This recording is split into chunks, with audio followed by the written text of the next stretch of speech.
Hey, what's going on everyone? It's Deki here, and I'm making another Disney Lorcana video, and in today's video, well, I have a surprise for you.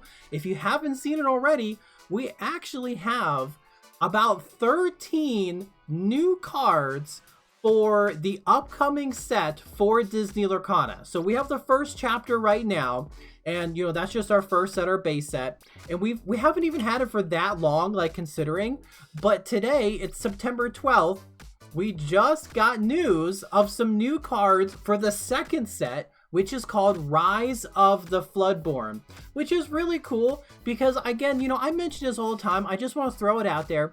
But two of the designers for Disney Lorcana did also work on Duel Masters, and in Duel Masters, in the second set, that is when they introduced what's called the shift mechanic, which is the same thing as like Floodborn. You would just take a character and you would put it on top of another character that had like the same trait or whatever. But in Lorcana, it's like the same name or, whatever. But similar, so it's just kind of cool to see a little bit of another thing going on. But regardless, I wanted to show off some of the new cards that are coming out because I've looked through these and they're just absolutely amazing. So let's go ahead and dive right in. So again, there's about 13 new cards coming out, Rise of the Floodborn. Here's our first card. This is Belle, Hidden Archer. She's a 5-cost uninkable emerald card. She has 3 strength, 3 willpower, and she quests for 3 lore. And in addition to being a Floodborn, she also has the hero and princess trait. So again, with the princess trait, that could work really well with Moana. You could quest with this Belle, then you quest with Moana, you can ready Belle, and now Belle is safe. Which is good because she has like 1.5 abilities. So for one, she has shift 3. So for 3 ink, you can shift her on top of one of your other characters named Belle. So that's going to be really, really cool. I bet we're going to see a cheaper costed Belle, because I think right now it's just the 4-cost enchanted Belle. I think she's the only one that we have right now. So I'm sure we'll see something, cheaper in another color or the same color or whatever. So that's going to be really cool. But her ability is called Thorny Arrows, and it says whenever this character is challenged, the challenging character's player discards all cards in their hand. So, if you're playing 1v1, your opponent challenges this Belle with one of their characters, they have to discard all the cards in their hand. But if you're in a multiplayer setting, it's just one of your other opponents or, whoever else you're playing with. Whoever challenges Belle has to discard their hand, right? She is a legendary. Her rarity is legendary. And I'll tell you what, this is a really fantastic ability. This is really, really strong. I think her being uninkable is kind of keeping her in the power check. Keeping her power in check, I suppose. But she is susceptible to smash. And who knows what other direct damage, spells or actions, abilities we might see. But at, face value, she's really good. She's very, very strong. Your opponent is going to be losing their hand if they challenge into her early on. And she's kind of like a super Flynn Rider, right? Like, she's just like a better version of him. And she can come out sooner. So I like her. I think she's going to see play. I love the archer aesthetic. Like, an archer is one of my favorite, like, fantasy tropes. Seeing Belle like this is just so cool. I love it. I absolutely love it. All right, let's move on. So next up, actually, can I make these bigger? No, I can't. Okay, nope, can't do. Okay, nope, we're gonna stick with this. So next up, we have Cinderella Stout-Hearted. Now, this Cinderella is a steel card. She costs 7 ink, and she is inkable, which again means you can place her into your inkwell. She has 5 strength, 5 willpower, and she quests for 3 lore. Now, she has a lot of stuff going on. So for one, I guess I should mention that not only is she like a hero and a princess and a Floodborn, but she also has a new keyword called Knight. I'm almost positive that we don't have any set 1 cards that have Knight in their keyword. Maybe, I don't even think Mulan does. I don't think Mulan does. Yeah, so this could be really cool. We might see something with this. So, and she has a Floodborn. So for Shift 5, you can play her on top of one of your other characters named Cinderella. We do actually have a Cinderella in the first set. She is the 5-cost inkable Amber card, who is also a Singer 5, and she can exert herself to like heal damage from, you know, your other princess characters or whatever. So we do have one, right? But I'm sure we'll probably see another one, maybe even 2 in this set. But she has a new keyword called Resist +2, or just Resist, right? So Resist +2 means damage dealt to this character is reduced by 2. Now this is actually a keyword that I had theorized like back in the day. I actually have a video talking about like keywords and stuff I would like to see in the game, and then I had made another video of other types of keywords that I think might actually come in, and other characters and things we might see, you know. So it is really cool to see this. And what this means is whenever she is dealt damage, so this is probably through challenging, and also through spells like Smash or Fire the Cannons, and also through abilities like Giant Fairy, Giant Tinkerbell. When she comes down, Giant Fairy Tinkerbell, and she deals 1 damage to everything, this Cinderella is not taking that damage, right? In essence, you can kind of think that she has like 2 additional willpower, but it's more so that like cheaper costed characters, or, you know, little characters with 2 or less strength, are just not going to deal any damage to her. And she actually has an ability. It's called the Singing Sword. And it says, whenever you play a song, this character may challenge ready characters this turn. This was another thing that I theorized in Duel Masters. The red cards actually had, maybe I'll throw them on screen here, but there's a couple of them. There's a spell and 2 characters who could challenge or you know, fight unexerted characters. And seeing this Cinderella with that ability that's so cool. She has a respectable 5 strength, so she is able to do really good trades, right? Just like really, really good. Now, something like a Maleficent, like Monstrous Dragon, would trade into her because of Maleficent's 7 strength. But anything that has 6 or less strength is not going to be able to take her out in one shot, right? Because of her resist keyword. She's just absolutely amazing. You could have another character sing Friends on the Other Side or something, draw some extra cards, and now this Cinderella can challenge any of your opponent's unexerted characters. So I love her. I think she's great. She's also a super rare. I love the art. Really great card. These first 2 cards have been amazing. I think this is going to be a really good card in this set. Really good. I'm looking forward to this one. All right, next up we have a new item card. This is called Dinner Bell. It is a 4-cost uninkable ruby card, and again, it means, you know, you can't ink it, can't put it into your inkwell. And its ability is called You Know What Happens. Now you can exert it and then pay 2 ink. Then you draw cards equal to the damage on chosen character of yours. So you pick one of your characters that has any damage on it. Then you draw cards equal to that damage, but then you have to banish that character. So I like it. I think it actually could have a home in the Ruby Sapphire item deck with like Tamatoa, because you can just, you know, beat up your own characters and then just draw cards off of them. So I like that. Or, you know, if a character's, you know, getting challenged a lot by your opponent, you can just banish them, draw more cards. Drawing cards is good. This card is a rare. I should also mention it's a rare. We might have to see more effects, maybe. Maybe there's going to be like self-damaging characters or something like that. But just looking at it, I do like it. It does provide card draw for Ruby, because you could be sitting at, I mean, you on turn 5, you could play Maui, you know, challenge one of your opponent's characters, and on your next turn, if Maui's still around, you could play Dinner Bell, and, you know, 1 extra ink, because you'll probably have 6 ink at that point, and then just banish Maui and draw more cards. So I think it's pretty solid. Like, I like it. I think it'll definitely see some play. Now, next up, we have this really cool Elsa card. So yes, we are getting another Elsa in the second set. Now this Elsa, Elsa Gloves Off, right? That's her subtitle, Gloves Off. She is a 4-cost inkable amethyst card. She has 3 strength, 4 willpower, and she quests for 1 lore. She is a common. I'll just throw this out real quick. But she has Challenger +3. So when she's challenging, she can go up to 6 strength. I had them backwards. She can go up to 6 strength. You know, not bad. I think she's actually pretty solid.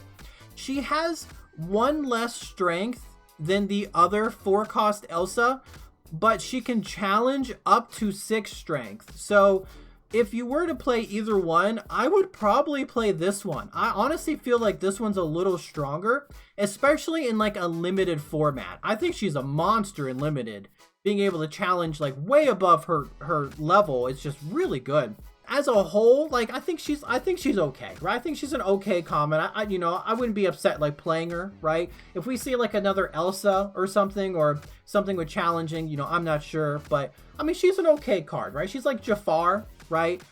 You can play her or you can play Jafar. Do you want the extra willpower but 1 less strength with Jafar, or you know, do you want the the extra challenging and 1 less willpower with Elsa? So it's just preferences, right? But she might have a home in some sort of deck, right? She's all right. Next up, we have Gaston, Intellectual Powerhouse. Now, Gaston is a 6-cost Sapphire uninkable card. He has 4 strength, 4 willpower, and he quests for 3 lore. Now, he has shift 4, so for 4 ink, you can shift him on top of one of your other Gaston characters.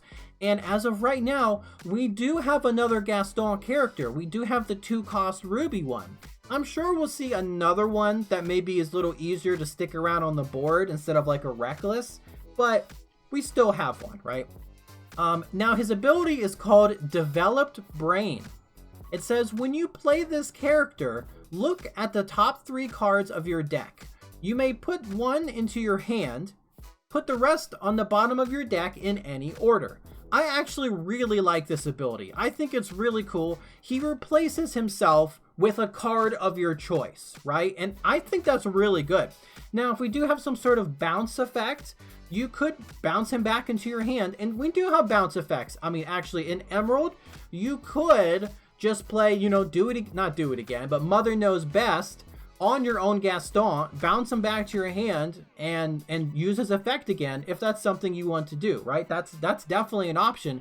Maybe you're looking for, you know, a key ability or key card, and that would actually work well with the Emerald Mickey Mouse that we have in the first set, where anytime you play an action card, one of your opponent's characters can't quest. So maybe there's going to be some cool synergy, you know, with this combo. You know, I don't know. I'm just, you know, spitballing here. He is a rare, right? And he's also a villain, so he might fit really well into a villains type deck, which could be really useful, you know, if you're trying to dig for certain cards. You know, maybe you're looking for your 8-cost Hades, right, to get the combo going. But just being able to look at the top 3 cards of your deck and to choose one of them to put into your hand, and then the others on the bottom, I think is really strong. He has an ability that Reflection should have been, I suppose, but I like it. I think it's cool. It's also really interesting to see Gaston in like he's intellectual, you know, instead of like a brute. He's smart, right? And I think it's cool. He quests for 3 at 6 ink. He's not bad, right? I like him. I think it's very interesting. All right, next up we have Merlin Shapeshifter. Now Merlin is a 4-cost inkable amethyst card. He has 1 strength, 5 willpower, and he quests for 1 lore.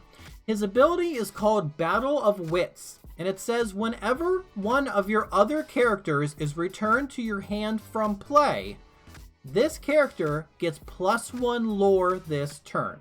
He's also a rare, and he has a mentor and sorcerer keywords, and that might be something this set, who knows. Now, what comes to mind when I see this card is the 7-cost Dr. Facilier. You could just kind of haphazardly throw your other characters into your opponent's characters, right? Like your Rafikis or your Zeuses or something. Have them bounce back to your hand. But this Merlin is going to get more lore because those characters are just coming back to your hand. And if you have enough ink, You could just play those characters out again. You know, maybe they get banished or whatever, have them come back into your hand. So that's a cool combo, and that's all in the same color. Yeah, you do need Dr. Facilier, and you're going to need like a copy of Rafiki or two or something, but that's something to do. There's also Befuddle as well. You could use Befuddle on one of your other characters. We might see like a cheaper costed Amethyst character with a really good come into play effect.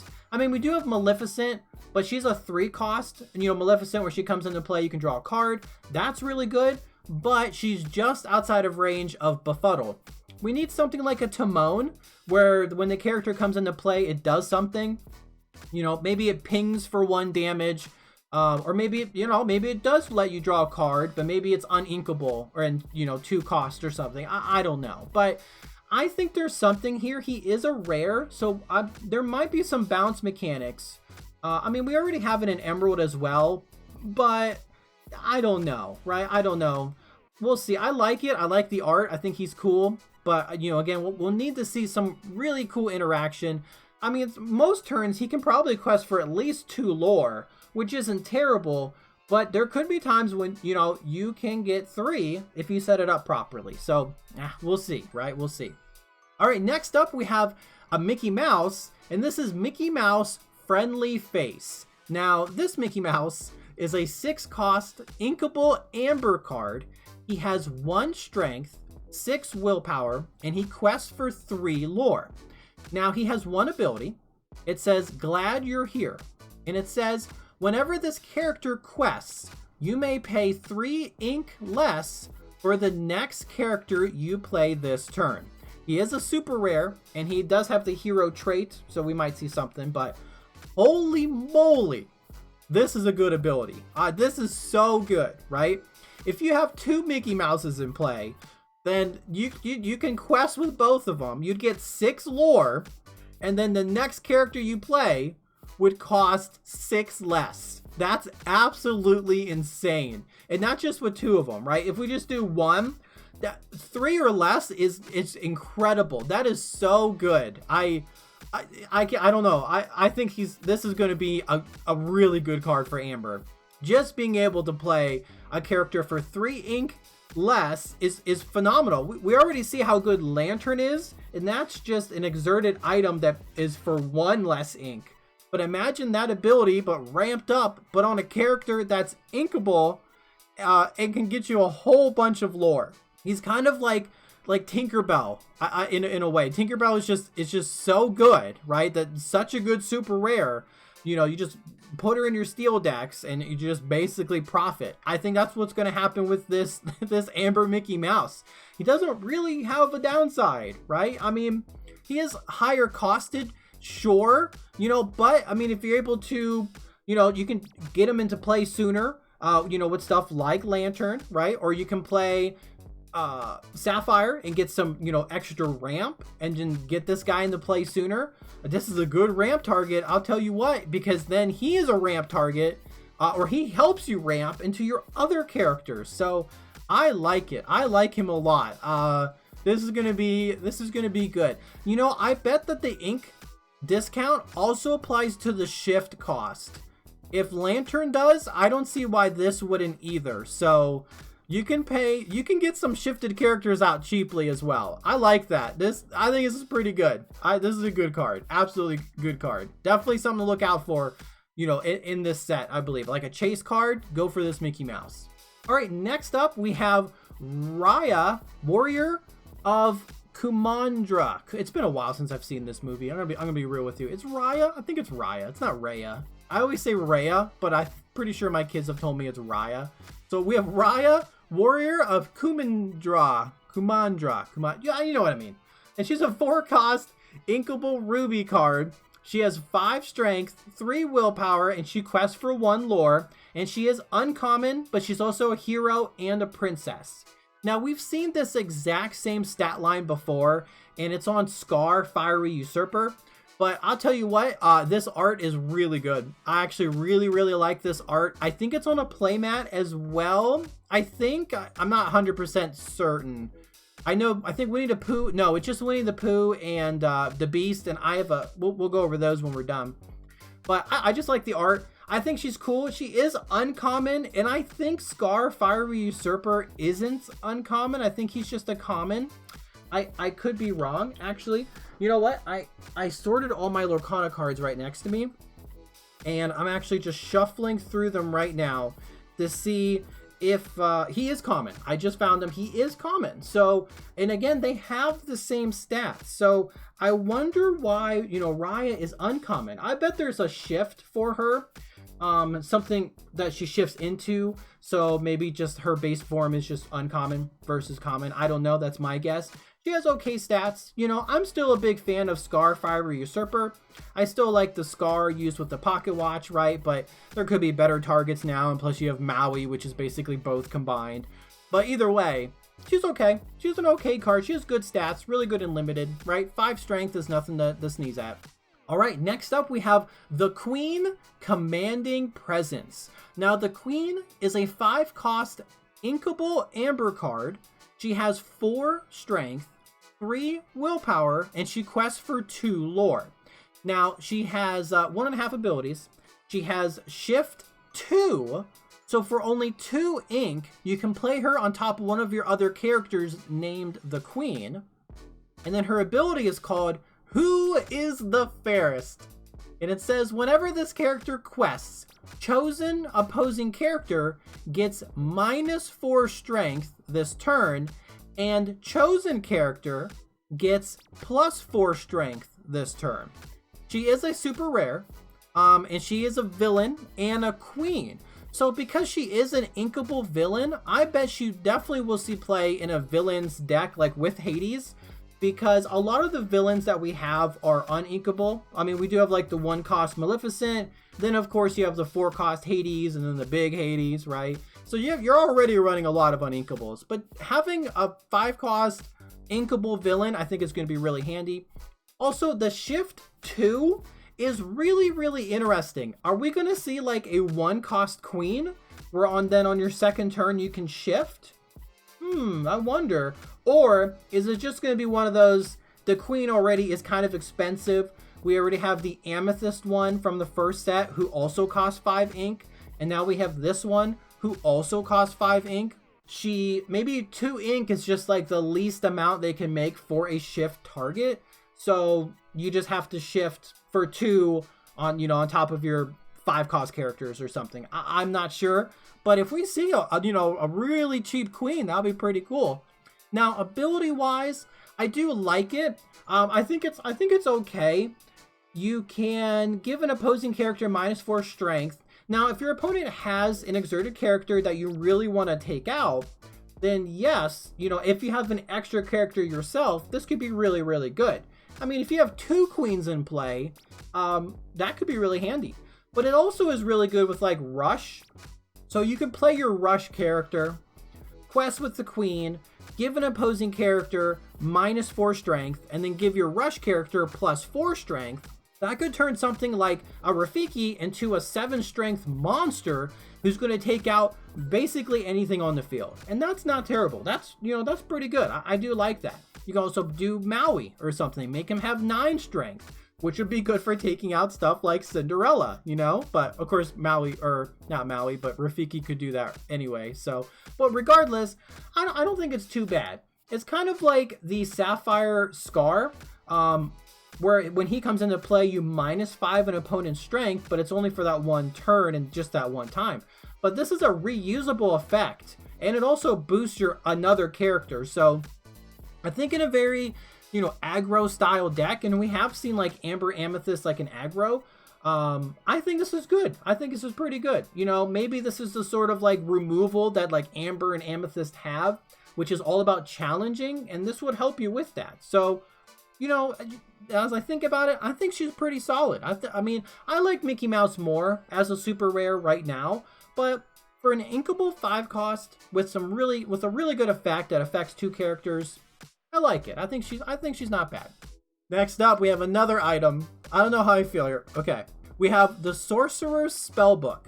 This is a 3-cost uninkable amethyst card. Its ability is called Knowledge.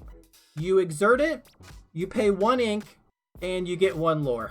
So I don't know how I feel about this, because I was actually I'm a big advocate for not having automatic lore. I don't like it. Like I want to be able to at least have a chance in a battle. I know there's some things like my opponent could shift and that would give like a 1 cost Stitch could shift up, and now he has 3 ink or 3 lore, so he can quest for more. All right, I get it.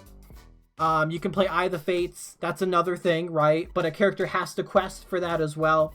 This is just for 4 ink. It's 1 free lore, right? It is uninkable, which definitely helps, but I don't know. I think it's really strong for a rare.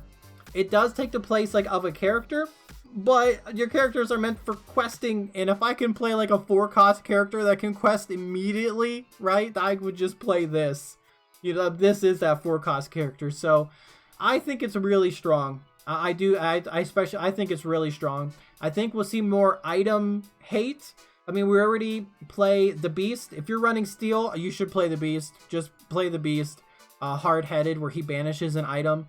You just throw 4 copies in. We might even see more like Break, the action card, for stuff like this. This is really good. This is a really good item card. I can't stress enough. This is a reusable, I'm going to gain 1 lore thing. You could be at the end of the game, your opponent can quest a 19 lore and then drop this down and be like, well, I win. Like, okay. And we already have like Amethyst Ruby, like control. Like, you've seen those decks everywhere. Let's just throw a couple copies of this in here, and then what? You know what I mean? This is insane. So this is a really good item. This is really good. All right, next up we have Tiana, Celebrating Princess. Now Tiana is a 4 cost uninkable steel card. She has 1 strength, 4 willpower, and she quests for 2 lore.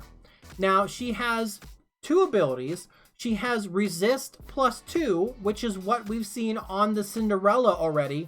So again, that means any damage dealt to her is reduced by 2. And her ability is called What You Give is What You Get.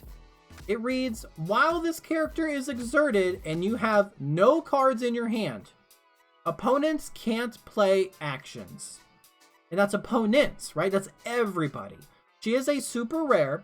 She's also a hero and a princess. So, we got there's some good synergy there. Unfortunately, I mean, when I say good synergy, she actually wouldn't really work with Moana. I guess Moana's ability is a may. I think you may exert them, so you don't have to exert her if your hand is empty. But you probably don't want your hand to be empty. You want to have stuff in your hand. Now, you can play stuff like Beast Mirror. So if you do have like no cards in hand, then at least Beast Mirror, you exert it and some ink and you can draw an extra card. Okay, so you can draw 2 cards a turn. That's better than nothing, right? It's not bad. I like her ability. I like it. I think she's really good in limited. Of course, I think she's going to be super, super good because you're going to run out of cards quickly. She basically has like 6 willpower, but I mean, it's going to take like a couple characters to take her down. She quests for 2. She's okay, right? I'm not crazy because having cards in hand is such an important thing. Not having them in hand, you means you have no options and you're just at the mercy of your deck, right? But right now, I'm not crazy about her. I'm not feeling it. I think she's okay. Definitely stronger in a limited format, but an uninkable 4 cost who really only has a cool effect when you have no cards in hand, I don't know. I mean, I'd rather play Hans for my 4 costs, in Steel. At least he's inkable.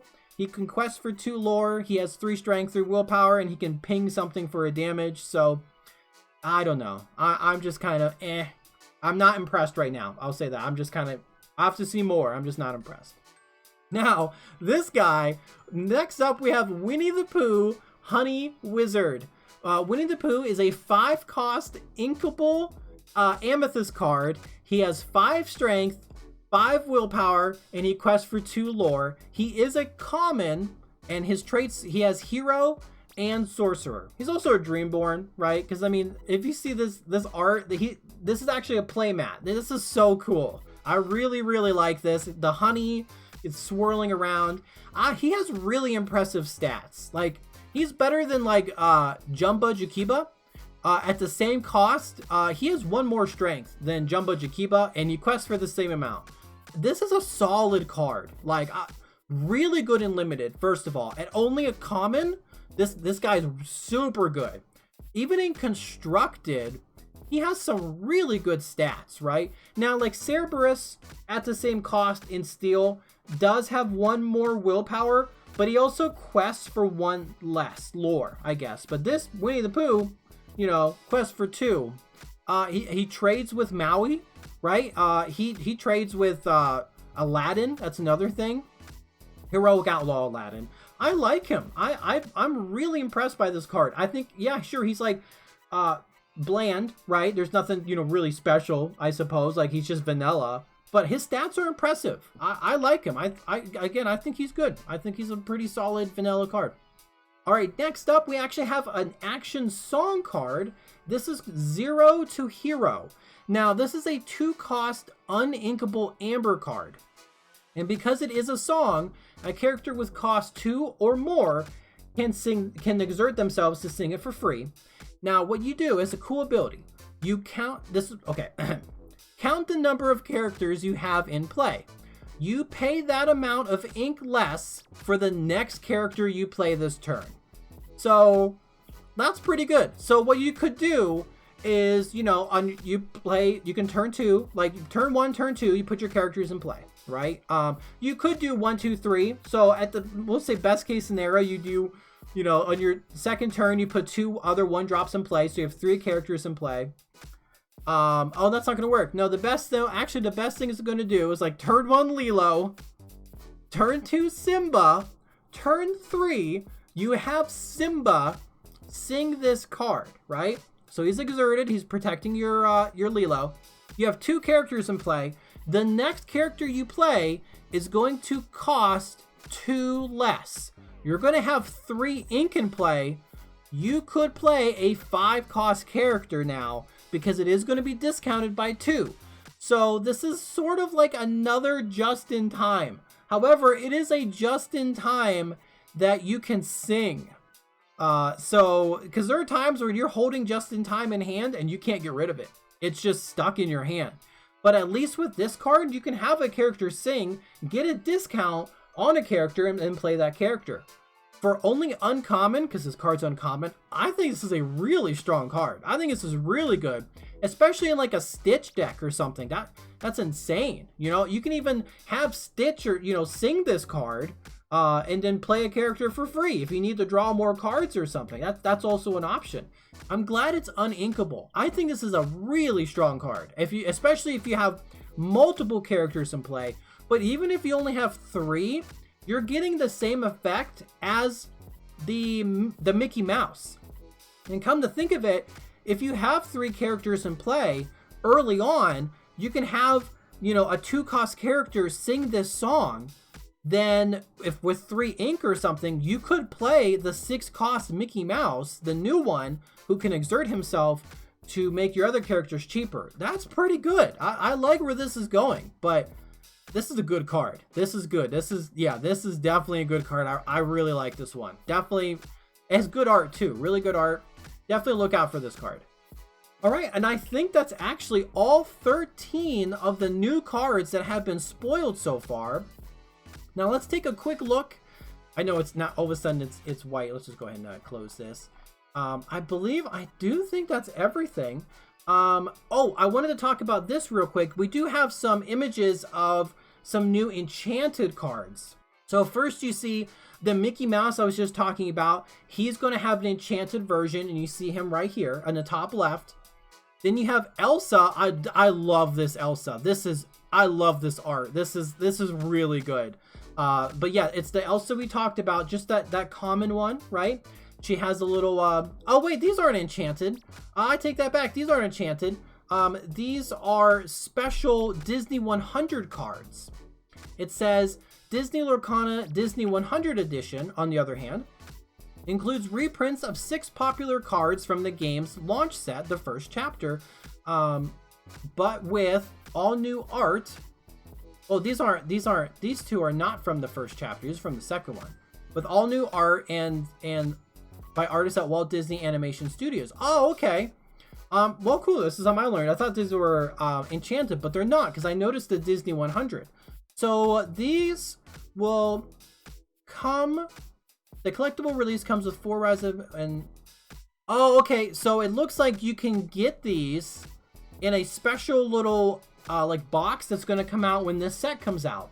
But I just wanted to show off the art at least, so it's not. I mean, it looks Enchanted, right? But these are actually just special art cards. Definitely should get a hold of these. These are really good. The Elsa's great. I like this Stitch a lot too, and this Maleficent. Actually, all of them are great now that I look at it. And this Mickey Mouse just looks like Mickey Mouse. You know, like if you imagine Mickey Mouse, this is what I would imagine. So really cool. This is really good. These are good art. And I just wanted to show this off too as well. But there's another thing, on the actual official site, there are some, we have some art here. Actually, can I zoom in? Yeah, let's, oh, I did that too much. All right, that's, we'll just do that. So this is some new art. It's for playmats. I'm sorry, these are new playmats. I'm just real excited to see this stuff. You can see we have a Winnie the Pooh, and this looks like a gargoyle beast. I'm pretty sure that's what this is, because I think it says somewhere that we have a new playmat. It might be on the gamer, actually. Oh, I'm not sure. I don't want to scroll everywhere, but there is a this says that this is the beast. So, and he's a cool gargoyle, so I'm sure it's another Floodborn. He's gonna be awesome, right? This is awesome. The Pooh is awesome. That sounded weird to say. Winnie the Pooh is awesome. They look great. And we have Raya sleeves, and is that Sisu? We have Sisu sleeves as well, which means we're going to have a Sisu card. That's going to be awesome. And you can see here we actually have 2 new starter decks as well. We have Amber and Sapphire, and we also have Amethyst and Steel. That's going to be really good. Those are going to be good.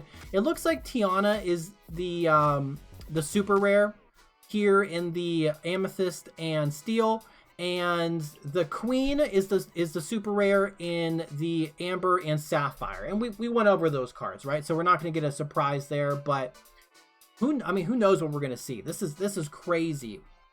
Was that everything I wanted to show? Here's the set we just talked about, actually, this collector set. Oh, you can just get one of all the cards. That's going to be great.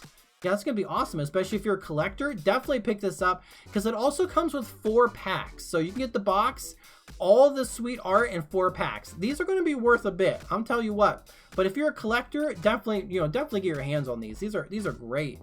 And I think that's everything. I think that's about everything I wanted to talk about. Yeah, and here's the sweet Raya. Yeah, this is going to be great. I'm so excited. I was real pumped to see all these cards. It's just really cool, right?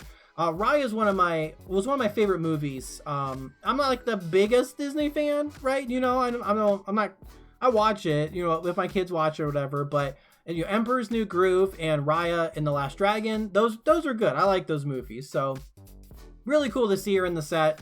But yeah, I hope, you got to enjoy these new cards with me. I hope, you're just as excited as I am. I think this will be great.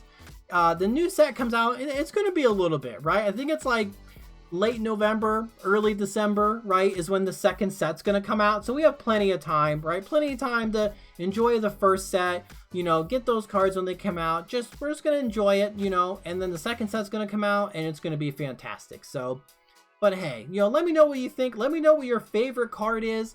Honestly, I like the Belle a lot, but my favorite card shown so far is probably this Cinderella.